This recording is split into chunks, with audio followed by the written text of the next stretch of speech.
You know, God put it upon my wife's heart, the concern for widows and orphans. I met Glen in Tucson. We've been married 19 years. And I thought, oh great, you know, I'm marrying somebody who already has 4 kids. I had no interest in having children, and it turned out not to be quite the story.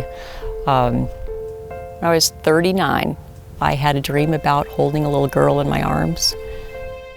I knew that the Lord was saying, Kristen, there's a little girl waiting for you and you need to find her. But it took a year for me to have the nerve to tell my husband. And so when I said, Glen, honey, I think we're supposed to adopt. My first response was, are you crazy? I was like, well, honey, I've been praying about it for a year. I really think we're supposed to do this. And he said, unless a brick from heaven falls from the sky, Stamps me on the forehead and tells me, thou shalt adopt. we are not going to adopt. I am done. Well, I'm like a lot of guys, you know, I'm selfish. And I said, Lord, you deal with them. And he finally just said, the brick has hit. And so then we started the process for Blanca. When Blanca arrived in the U.S., she still was not fluent in English. You know, her first words to me were, te quiero, papa, you know, to say, I love you, Dad. And she's just gotten off the plane, you know. I felt the Lord saying to me, you're going to do this again, but it's more than one. I said, this time you are speaking directly to Glen. I am not saying a word because he's going to think I'm nuts. It was not 20 minutes later, Glen comes downstairs and said, so KT, where are we adopting from next?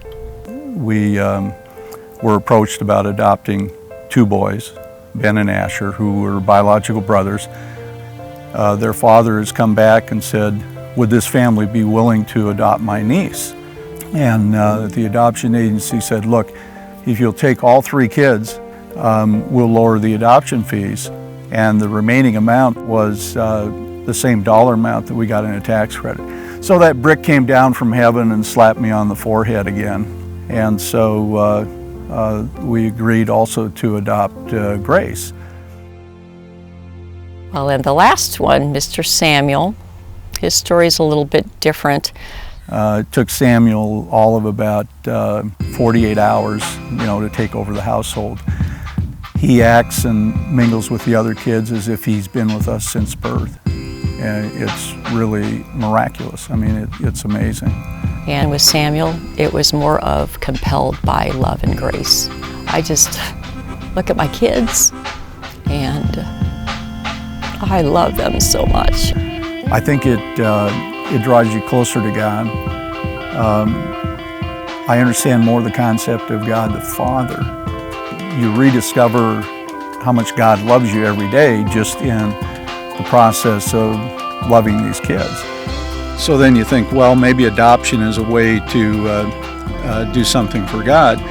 And then God reminds you, you know, humbles you when you realize that in many ways it's God doing something for you. Our family is crazy. It's high intensity. There's something going on all the time. When we show up in our Sprinter and 10 people pile out, it's hard not to be noticed. There's a tremendous amount of interaction between the kids. Everybody's got a story to tell, a joke to tell. When Jamie last week spoke, he said, and Glen and I kind of went like this to each other, he said the phrase, compelled by grace. I think compelled by grace is a perfect way just to summarize everything that we've done. We certainly did not adopt out of any good work, but out of an overflowing of love, of he's rescued me, I have the desire to rescue.